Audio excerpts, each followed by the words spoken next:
Normally, statistical procedures are developed to analyze rectangular and complete data sets. Now, what do we mean by rectangular? So, by rectangular we mean that the data for analysis has a rectangular structure, where the rows represent the observations and the columns represent the variable of the observations. For example, let us take a study where height and weight of babies are measured. So, baby 1, baby 2, like this, if we have say 100 babies, then they form the rows of the data set, and height and weight, or if there are any other variables, they form the columns. So, if we restrict ourselves to heights and weights, then maybe this is a case where we are measuring 100 babies and 2 variables on each baby. So, that means we have a 100 cross 2 data frame. So, we have 100 rows and 2 columns. Now, this is the idea about our rectangular data. It is also expected that each cell of this rectangular data has a value, a numerical value in it, meaning that for all the babies both the variables are measured. But sometimes that is not the case. It might so happen that some of the heights or some of the weights of some of the babies might not be recorded.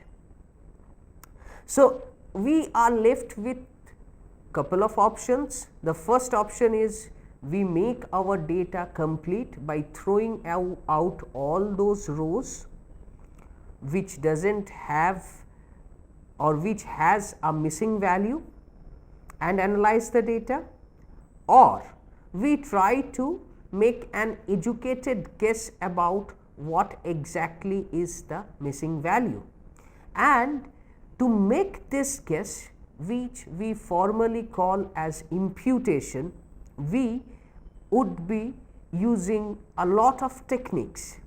So, in this session we would be focusing on how to get estimates of these missing values and how to implement them in R. So, in this particular session I would be focusing mainly on what is a missing data, what are the general techniques that are used for missing data, that sort of thing. So, that would be basically a general introduction and overview of methods for missing data,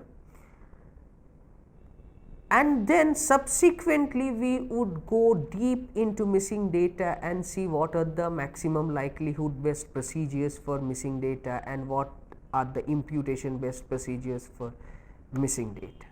So, the objectives here is to introduce to missing data, to introduce to the missing data mechanisms in which broadly missing data can be categorized, procedures to deal with missing data, and some intuitive imputation techniques which does not require a lot of mathematical rigor, but general idea and logic as to how we are going to proceed.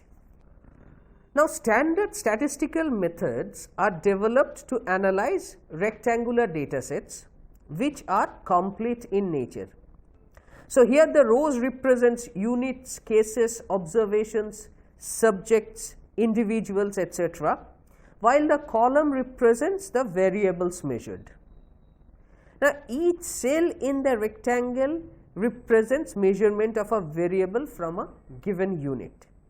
For example, the ijth cell measures the jth variate value of the ith unit. Now, by complete we mean that all cells in the rectangular data matrix have entries or non-null values. Now, when does missing data happen? When some of the cells do not have a value or is not observed. Take for example, a very simple economic survey where a respondent answers all questions but refuses to answer questions regarding income. So, if that row of the respondent has 10 questions to be answered, then all the questions are answered bearing the one which specifies or which asks the question for income, and that row is blank. Now, there are different types of missing data patterns.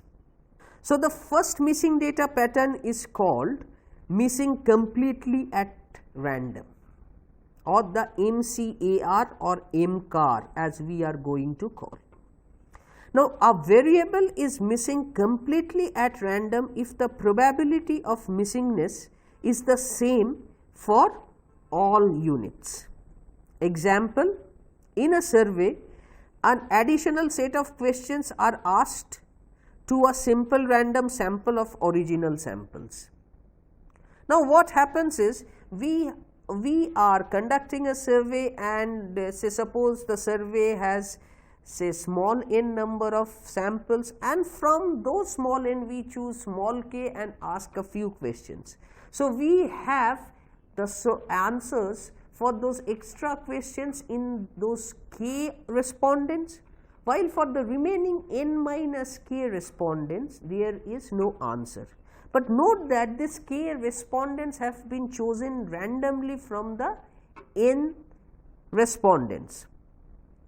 So, here to proceed analysis we can ignore the unit which has missing data and perform the analysis.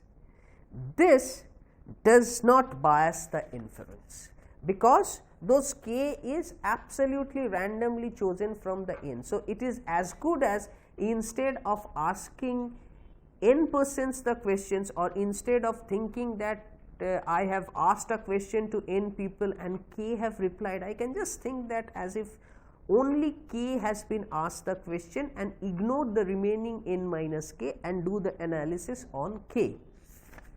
Then comes the MAR or missing at random. So, here the probability that a variable is missing depends only on available information. So, respondents, for example, respondents in business occupation is less likely to report income. So, whether income is reported or not reported is conditional on the occupation of the individual. For example, if the individual is a businessman, then there is a higher chance that income is not reported. So, this is missing at random, but here the randomness is to a great extent being controlled by what is the occupation. So, the randomness is conditional on occupation, or it depends on the available information occupation. Now, the final is missing not at random. Here the probability of a missing value depends on the variable that is missing. So, whether the value would be missing or not depends on another missing variable. Seems a bit complicated, but this happens in many ways. Example, respondents with high income are less likely to reveal their income. So, here we have two ways of measuring income. One is through income category, which is high and low, and one is through the exact numerical value. See, if I know that a person belongs to high income, only then I would be able to say whether there is a chance of or rather if I know the income category of that person, I would be able to say whether there is a high chance that his actual income is noted down or not. Or maybe if a particular treatment caused discomfort. So, this is more of a biostatistics example. So, what happens is, if a particular treatment causes discomfort, a patient is more likely to drop out from the study. So, then if there is a dropout means that a patient discontinues the study. So, we do not have values for the observations of that patient. we really don't know whether the patient is going to drop out or not unless and until we measure discomfort. Now, if discomfort is not measured, then we are not in a position to say whether there would be missing values for that patient or not. So, here we see that missing value depends on a variable that is not measured or missing in itself. So, here the missingness depends on unobserved predictors. For the first case, it was the category of income. For the second case, it is the level of discomfort. Neither income group nor discomfort is measured for the patients. So, these are basically the three types of missing data problems. Now, why is missing data a problem? Missing data is a problem because most data analysis procedures are developed assuming that there is no missing data. We can throw away the missing data rows or rows containing missing data, make a complete data set and analyze, but there are certain problems in that, and the problem is that it leads to inefficiency and loss of power, systemic differences and biased results, and obviously unreliable results. So, what are the strategies that we can adopt? The simplest is to analyze the data based on complete recorded units. So, this is the simplest procedure where the units having missing data is discarded. It is easy to implement such procedure and might work well when missing data is in very small amounts. So, here is a plot which shows that as the missing percentage increases, the complete data is producing more and more biased estimates with increased confidence intervals. So, the idea is that we are increasing the missing percentage and estimate is steadily declining. The estimate is steadily biased, getting more and more biased as the missing percentage increases. The next is imputation based methods. So, what are these? So, instead of the blanks, the missing values are filled in by some number, and once the values are filled in by some numbers, this creates a complete data set which is then analyzed in the usual or the standard way. Weighting procedures. Now, what happens is in context to sample survey, the imputation is performed keeping in mind the design weight. So, what happens is here the imputation is performed keeping in mind the design weight, where the weights are inversely proportional to the inclusion probability of the sample. Now, model based procedures. This is by far the most sophisticated procedure, which comprises of defining a model for the missing data and then using likelihood based techniques for inference and modeling. Now, what are the imputation based procedures that we can use? The fundamental thing that, or the most intuitive thing that we can do is replace all the missing values by the mean of that variable, and that is called the mean imputation. Another way can be what is called a hot take imputation, which means the imputed value is selected from an estimated distribution for each missing value and involves substituting individual values drawn from similar responding units.